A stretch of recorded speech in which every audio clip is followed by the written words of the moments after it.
ladies and gentlemen, and everybody else. Tonight we will be discussing the discography of a legendary musician, Nick Drake, a person who wasn't very, what didn't achieve much success in his lifetime, but has grown to become a very legendary, mysterious, romantic cult figure of 70s indie folk. Very good songwriter. I'm a big fan of his. Previous experience, if any, with Nick Drake from my two co-hosts here? I tried listening to Pink Moon a little bit ago. I didn't get halfway through. I was rather bored, admittedly speaking.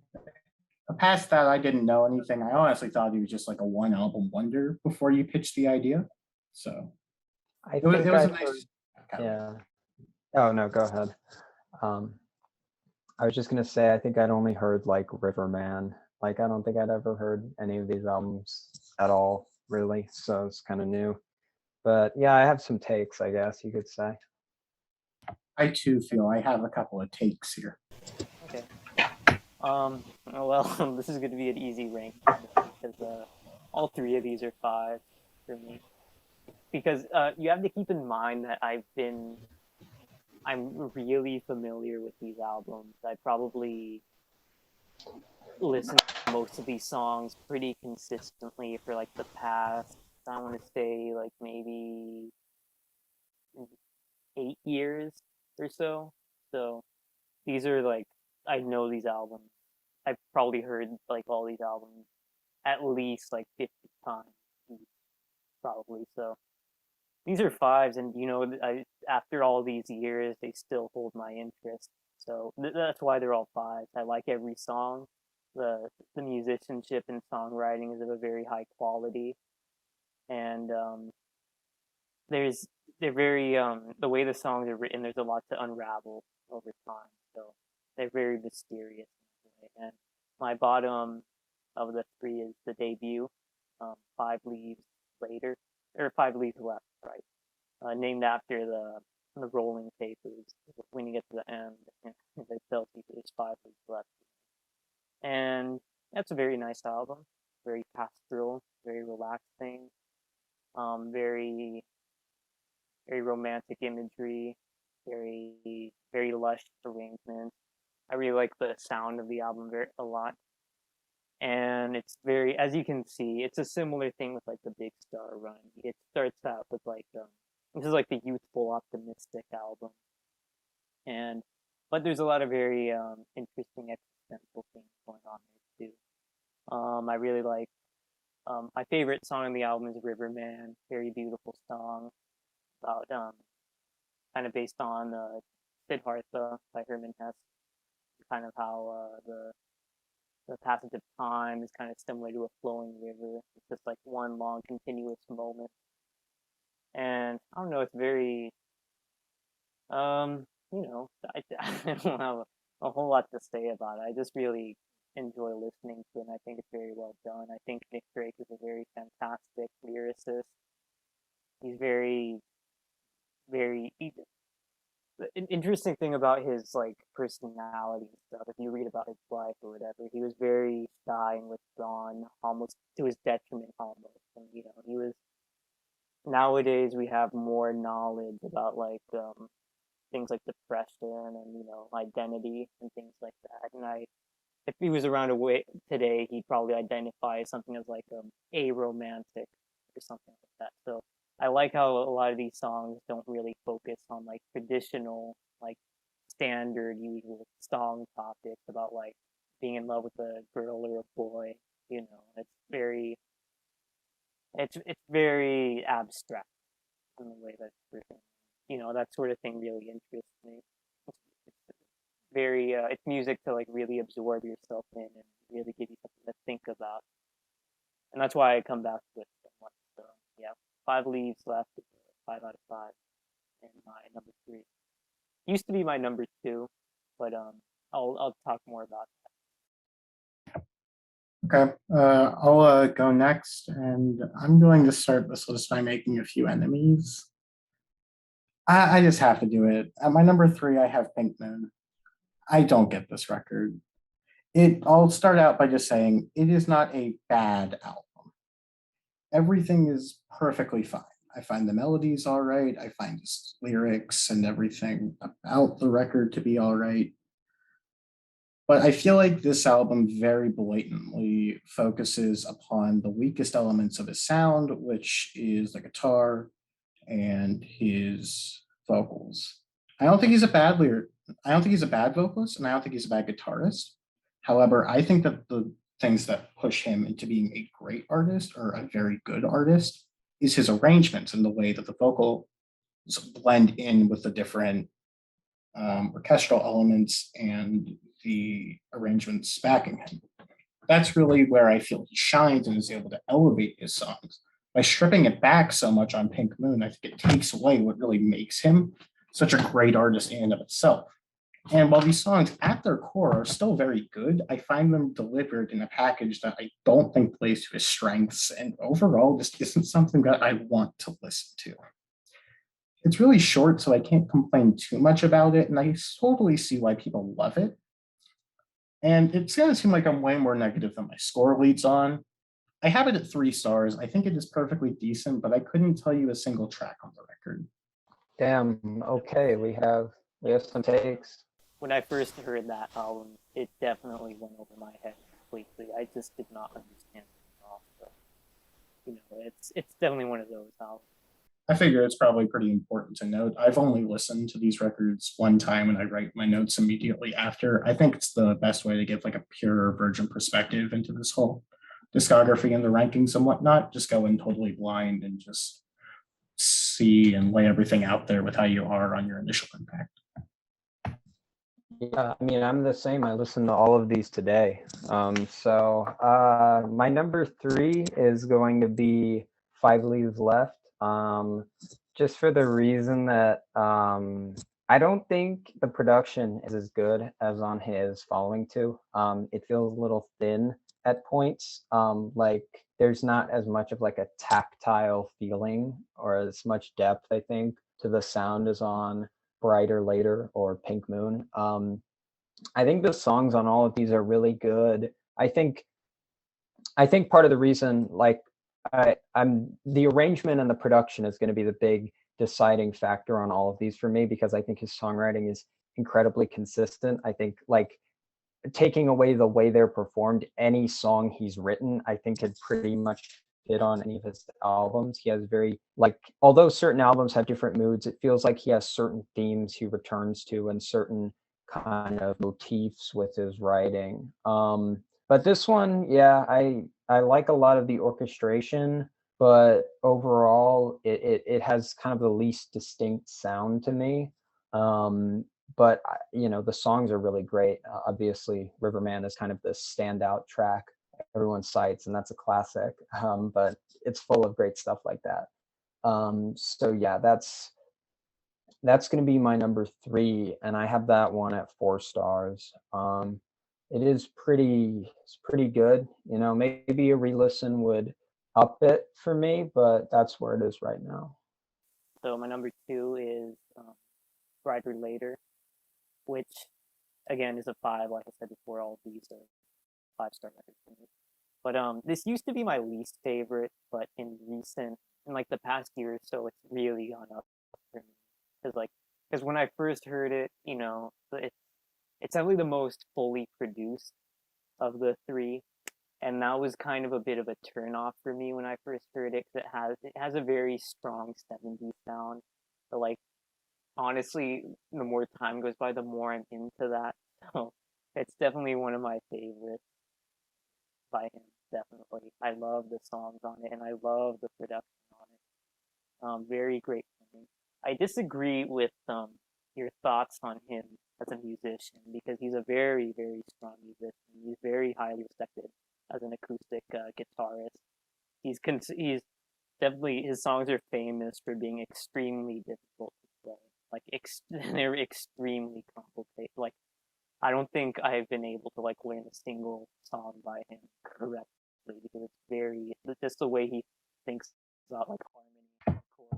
To interject briefly, I think he's a very good player. I just think it's one of the least interesting things to his sound. me not being a musician kind of plays into that.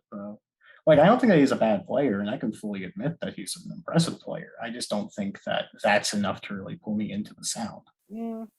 It's I've heard most like people I know who, I guess it is a musician thing, but if you are a musician, I've heard lots of people say that like his playing is like this really draws them in, and especially he's very, I don't know, he's a one of a kind player as far as acoustic guitar goes. But yeah, the songs are very good. I think Northern Star or Northern Sky is one of my favorite songs in the catalog. Very beautiful song. Very, very, I don't know, the whole album just has like a really great, like, nighttime, in twilight, like dusk feeling to it. The imagery is just really, really, it takes you someplace else. It's very, I don't know, it's really beautiful.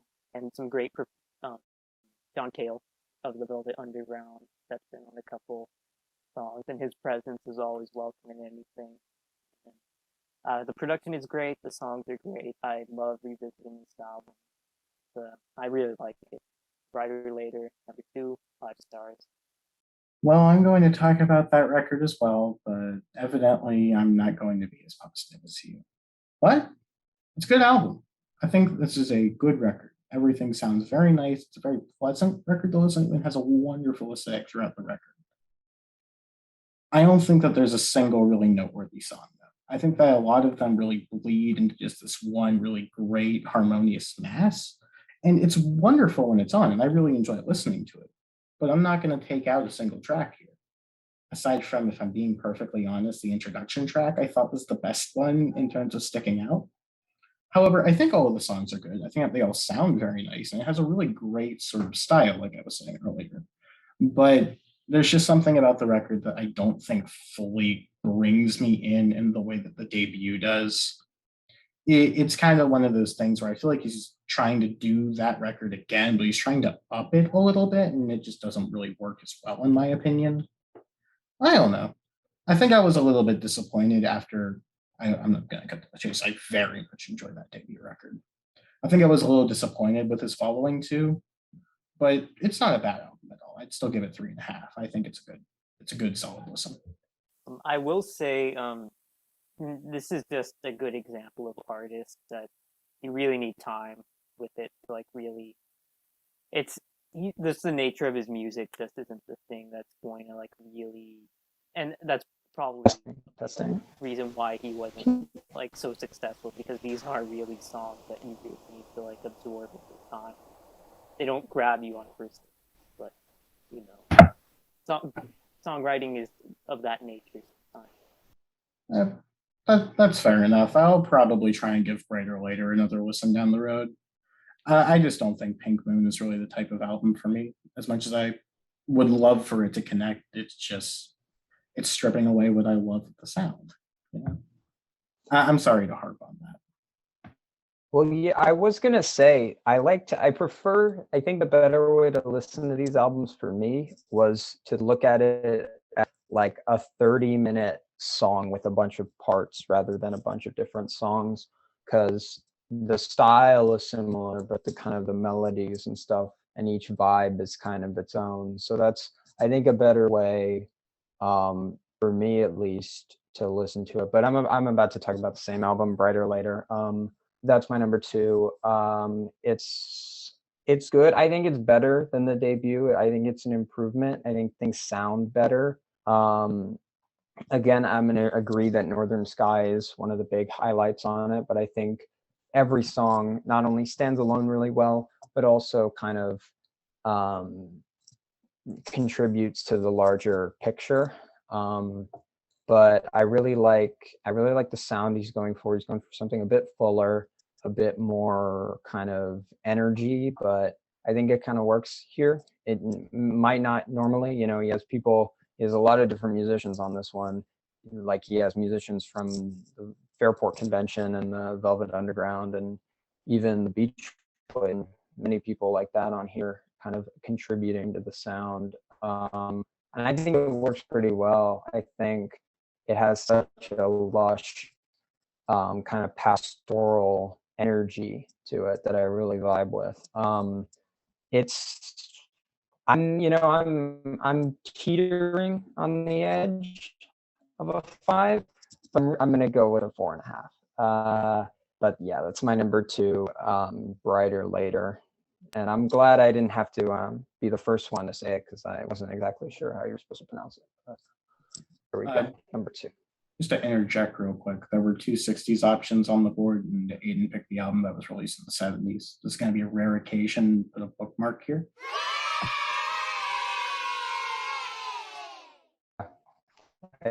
Wasn't Bryter Layter also? No, Bryter Layter was 70s too.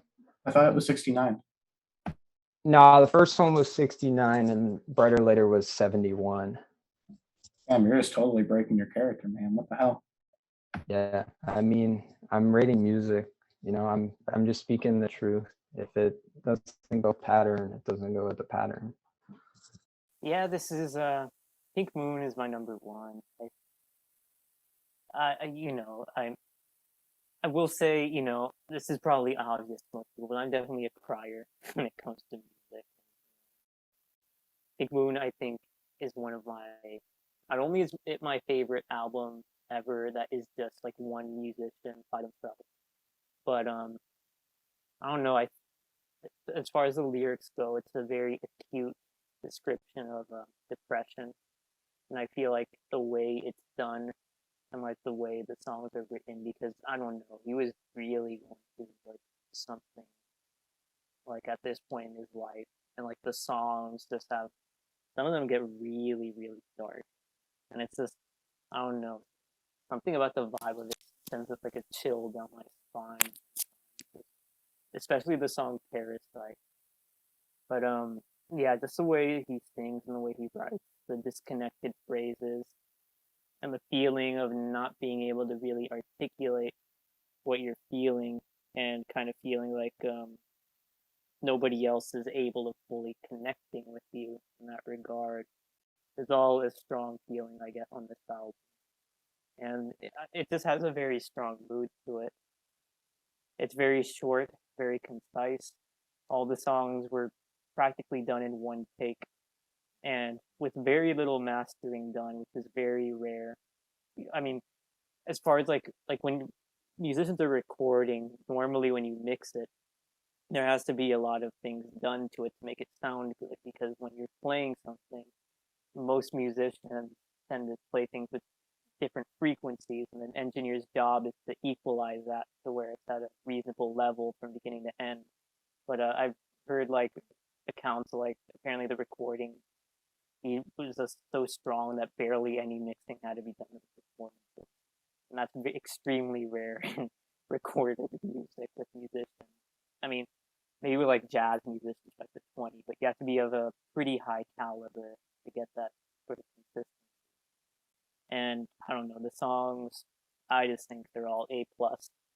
It's just a fantastic album.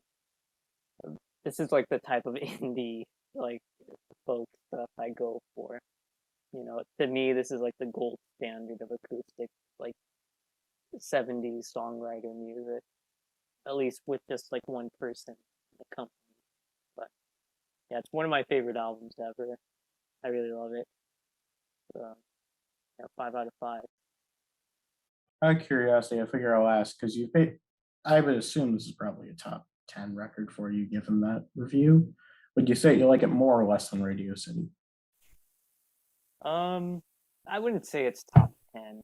It's a little, it's like something I really have to be in the mood for. Like, if I'm going through like a really bad, depressing time in my life, yeah, it's going to be a top 10. But right now, top 50. That's fair. I like Radio City more. I just favor like rock music more than like solo folk music with what I listen. That's fair. I figure I'll bring it up here. That's like totally different. I think my favorite record in that sort of style is A Crow Looked at Me by Mount Eerie. I think that's my favorite sort of like spare acoustic record like that. Just brilliant. Anyways, let's talk about the debut again. 5 Leaves Left, and I'm going a pretty strong 4 stars here. I thought this record was great, and it really took me by surprise because I went into this with very low expectations. I wasn't a big fan of what I had heard beforehand, but yeah, this just totally blew me away. And I was surprised by how different it was from Pink Moon. I wasn't expecting everything to be as stripped back and bare as that, but this is so much more full and lush in comparison. I think it just accompanies his songwriting, especially at this period in time, and his vocals a lot better. His vocal deliveries, speaking of, are basically always stunning and always add to the instrumentation on this record. This is another one of those records that are great, but it just doesn't leave me a lot to discuss. But with that being said, the best tracks, in my opinion, obviously, as you both mentioned, Riverman, 3 Hours, Way to Blue, Day is Done, Thoughts of Mary Jane, Man in a Shed, and Fruit Tree are all just absolutely amazing songs. And it sucks because I wish that I could say just so much more about this album, but I don't know. Nick Drake is an artist that I feel like he's one of those I just sort of have this personal disconnect between. Like, I wish that I just loved him in the way that so many people do, but I just simply, at the very least at this current time, haven't really gelled with him in the way that many others have. Like I said, though, this album, based upon the arrangements alone, his vocal performances, and lyricism, it's enough to get it up to a pretty solid 4 stars for me, a pretty high 8 out of 10. And yeah, I'm really glad that I got to hear this record. Okay. Yeah, my number 1 is Pink Moon. I don't know exactly what else I could about it. But I will say it's very rare. I haven't heard very many albums that have this vibe that really sound like this, which I think is really cool. Maybe a top 30 album for me based on listening once. It was just amazing from start to finish. It was like, it was like hearing music from another dimension almost, where it's like has this cold but also kind of lush energy, which is really cool. It kind of transports you into his mindset, which, as we know, he had a lot of problems in his life, which kind of gets refracted onto this album, I guess you could say. I just think every album on here really perfectly conveys what I said before, and that it has such a cold, like detached aura, but it also has warmth and familiarity in a way. But yeah, I really need to re-listen to this. I was extremely shocked by how much I enjoyed it. Maybe even a 5.5 out of 5 if on a re-listen. But for now, just 5. I've been Radio City twice. I'm glad you guys like the record as much as you do. I'll try and give it another listen because I do wish that it clicked with me in that way. But if you're really into that, I would check out that Mountaineering record. Warning, it came out in 2017. And it's like double the length. I love it. It's so good. Yeah. One thing I also noticed, I feel like on a lot of tracks, Nick Drake has a very similar singing voice to Donovan. Like I was noticing that he will sing certain words like almost the exact same way, and it's like kind of crazy. Like a couple times it sounds exactly like something off of like What's Been Did and What's Been Hit or whatever. His vocals are kind of a slight hindrance to me. I feel like he kind of doesn't fit the type of music he makes. I wish he had a little bit more of a smoky, like a more gentle, somber type of voice. I feel like it would better lend itself to the music. I gotta disagree. His voice is like my favorite. I love how he has that like posh affect to it. It's a perfect like combination with the instrumentation for me. That's fair. His voice is very soothed. It really fills it out. He needed to smoke more than he would have, had a gravelly voice. I know. Would have liked it. I think I would have preferred his voice if he was doing more like R&B. I feel like he would have had a really interesting style in there. I don't know. You can laugh. That's just how I view it. Okay. Well, we did Nick Drake. I don't have much more to add. We should have done Gene Clark instead.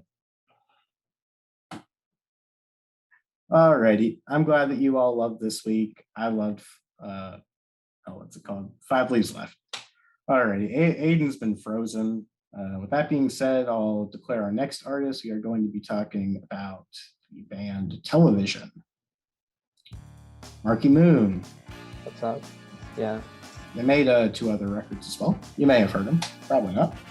With that being said, I don't have much more to add to that. Hope you all enjoyed.